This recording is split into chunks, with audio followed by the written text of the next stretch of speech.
आप सभी को नमस्कार। आज एक कविता का वाचन करने वाला हूँ। मेवाड़ की रानी थी पद्मिनी और उनके सेनापति गोरा और बादल।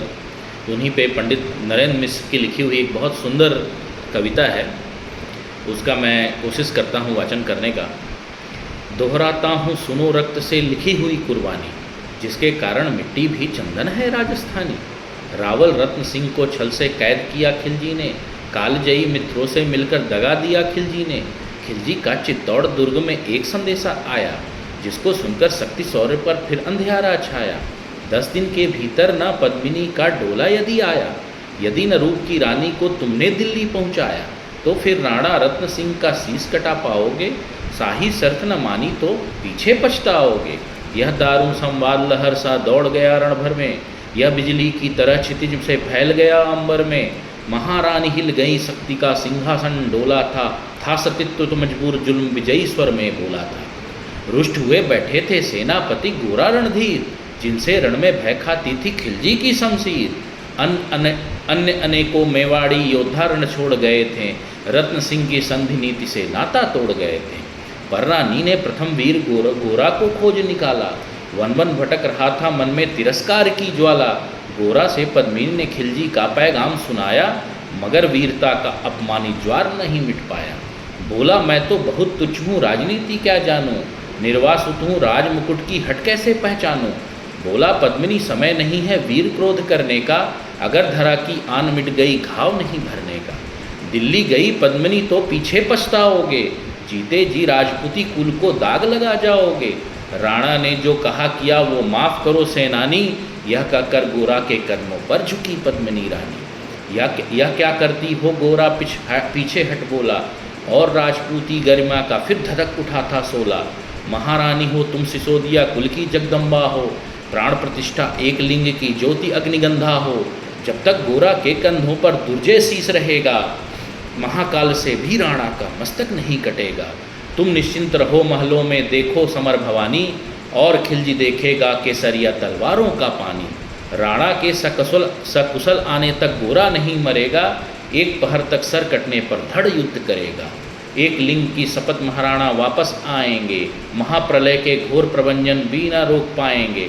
शब्द शब्द मेवाड़ी सेनापति का था तूफानी, शंकर के डमरू में जैसे जाएगी वीर भवानी। जिसके कारण मिट्टी भी चंदन है राजस्थानी, दोहराता हूँ सुनो रक्त से लिखी हुई कुर्बानी। अब आगे है, खिलजी मचला था पानी में आग लगा देने को, पर पानी प्यासा बैठा था ज्वाला पी लेने को।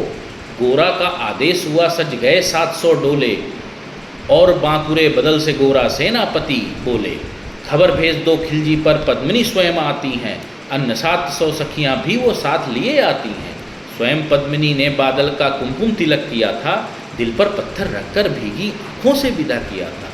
और 700 सैनिक जो यम से भी भिड़ सकते थे, हर सैनिक सेनापति था, लाखों से लड़ सकते थे। एक एक कर बैठ गए सज गई डोलिया पल में, मर मिटने की होड़ लग गई थी मेवाड़ी दल में।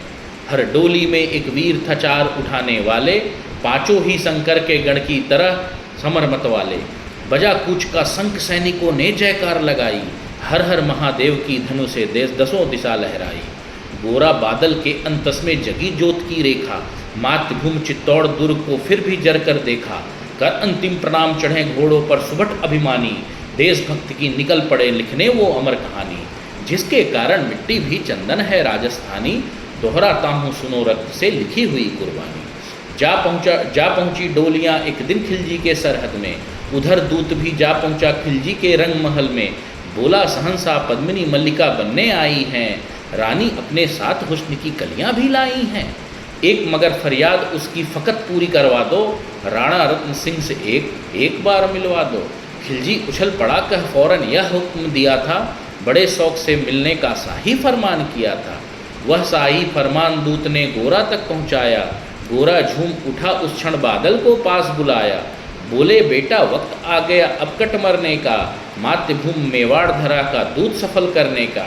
यह लोहार पद्मिनी भेष में बंदी गृह जाएगा, केवल 10 डोलियाँ लिए गोरा पीछे धाएगा। यह बंधन काटेगा हम राणा को मुक्त करेंगे, घुड़सवार कुछ उधर आड़ में ही तैयार रहेंगे।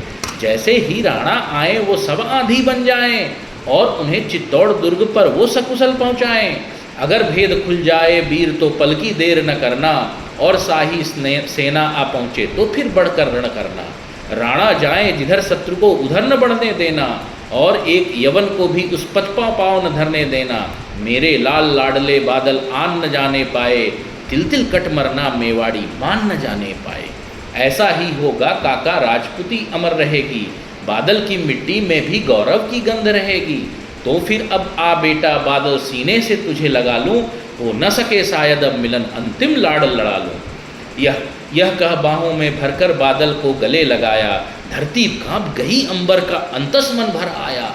सावधान कह पुनः पथ पर बड़े गोरा सेनानी, पूछ लिया झट से मुड़कर बूढ़ी आंखों का पानी। जिसके कारण मिट्टी भी चंदन है राजस्थानी, दोहराता हूँ सुनो रक्त से लिखी हुई कुर्बानी। गोरा की चातुरी चली, राणा ने बंधन काटे, छांट छट कर शाही पहरेदारों के सर काटे। लिपट गए गोरा से राणा, गलती पर पछताएं, सेनापति की नमक हलाली देख नयन भर आए। पर खिलजी का सेनापति पहले से ही संकित था, वह मेवाड़ी चट्टानी वीरों से आतंकित था। जब उसने लिया समझ पद्मिनी नहीं आई हैं, मेवाड़ी सेना खिलजी की मौत साथ लाई है। पहले से तैयार सैन्य दल को उसने ललकारा, निकल पड़ा टिड्डी दल रण का, बजने लगा नगाड़ा। दृष्टि फिरी गोरा की मानी, राणा को समझाया, रण मत वाले को रोको जबरन चित्तौड़ पठाया। राणा चले तभी शाही सेना लहरा कर आई, खिलजी की लाखों नंगी तलवार पड़ी दिखाई। खिलजी ललकारा दुश्मन को भाग न जाने देना, रत्न सिंह का शीश काट कर ही वीरों दम लेना। टूट पड़ो मेवाड़ी शेरो, बादल सिंह ललकारा, हर हर महादेव का गर्जा न भेदी जयकारा। निकल डोलियों से मेवाड़ी बिजली लगी चमकने, काली का खप्पर भरने तलवारें लगी लटक खटकने। राणा के पथ पर शाही सेना पति तनिक बढ़ा था, पर उस पर तो गोरा हिमगिरी सा अड़ा खड़ा था। कहा जफर से एक कदम भी आगे बढ़ न सकोगे, यदि आदेश न माना तो कुत्ते की मौत मरोगे। रत्न सिंह तो दूर न उनकी छाया तुम्हें मिलेगी, दिल्ली की भीषण सेना की होली अभी जलेगी। यह कह के महाकाल बन गोरा रण में हुंकारा, लगा काटने शीश बही समर में रक्त की धारा। खिलजी की असंख्य सेना से गोरा घिरते हुए थे, लेकिन मानो वे रण में मृत्युंजय बने हुए थे। पुण्य प्रकाशित होता है जैसे अग्रित पापों से, फूल खिला रहता असंख्य कांटों के संतापों से। वो मेवाड़ी शेर अकेला लाखों में लड़ता था, बढ़ा जिस तरफ वीर उधर ही विजय मंत्र पढ़ता था। इस भीषण रण से दहली थी दिल्ली की दीवारें, गोरा से टकराकर टूटी खिलजी की तलवारें। मगर कयामत देख अंत में छल से काम लिया था, गोरा की जंघा पर अरी ने छिक्कर वार किया था। वहाँ गिरे वीर गोरा जफर सामने आया, शीश उतार दिया धोखा देकर मन में हर्ष आया। मगर वाहरे मेवाड़ी गोरा का धड़ भी दौड़ा, किया जफर पर वार की जैसे सर पर गिरा हथौड़ा। एक बार में ही शाही सेनापति चीर दिया था, जफर मोहम्मद को केवल धड़ ने निर्जीव किया था। जेहुई जफर कटा शाही सेना का साहस लर्जा, काका का धड़ देख बादल सिंह महारुद्र सा गर्जा। अरे कायरों नीच बागड़ों छल से राणा रण करते हो, किस बूते पर जवान मर्द बनने का दम भरते हो। यह कहकर बादल उस क्षण बिजली बन कर टूटा था, मानो धरती पर अंबर से अग्नि सिरा छूटा था। ज्वालामुखी फटा हो जैसे दरिया हो तूफानी, सदियां दोहराएंगी बादल की रणरंग कहानी। अरी का भाला लगा पेट में आते निकल पड़ी थी, जख्मी बादल पर लाखों तलवारें खिंची पड़ी थी। कसकर बांध लिया आंतों को केसरिया पगड़ी से, रंचक डिगा न वह प्रलंग कर सम्मुख मृत्यु खड़ी से। अब बादल तूफान बन गया, शक्ति बनी फौलादी, मानो खप्पर लेकर रण में लड़ती हो आज़ादी। उधर वीरवर गोरा का धड़ अरिदल काट रहा था, और इधर बादल लाशों में भूतल पाट रहा था। आगे पीछे दाएं बाएं जमकर लड़ी लड़ाई, उस दिन समरभूमि में लाखों बादल पड़े दिखाई। मगर हुआ परिणाम वही का जो होना था, उनको तो कड़कड़ अरियों के सौन से धोना था। मेवाड़ी सीमा में राणा सकुशल पहुंच गए थे, गोरा बादल तिल तिल कर रण में खेत रहे थे।